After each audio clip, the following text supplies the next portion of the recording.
Today we'll have a look at a question involving the quotient rule from exercise 1C. So this is a pretty easy quotient rule to use, but we want to just have a look, make sure we're good at the algebra and the calculations and also how to use our calculator. So if we want to find a gradient, we need a gradient function. And we're going to do that by differentiating using the quotient rule.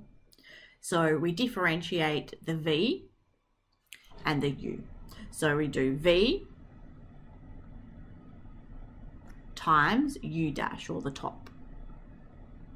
Take the top times the derivative of the bottom over the bottom function squared.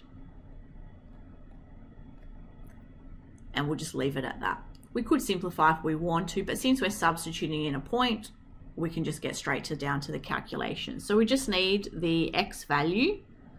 We're going to substitute that into our gradient function to find the gradient. So we will have 3 squared take 1. So we have 8 times that 4.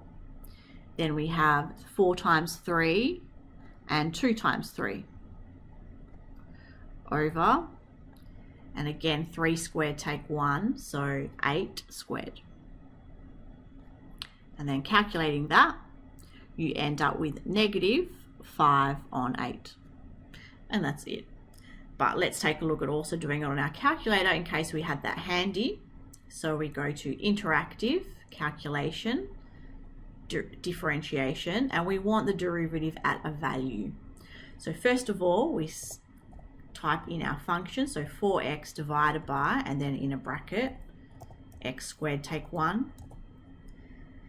The variable is x, the order is 1, we want the first derivative, otherwise we would put 2 for the second derivative, and the value is when x is equal to 3. Okay, we click OK, and we get negative 5 over 8 if you want an exact value, otherwise you could use decimal.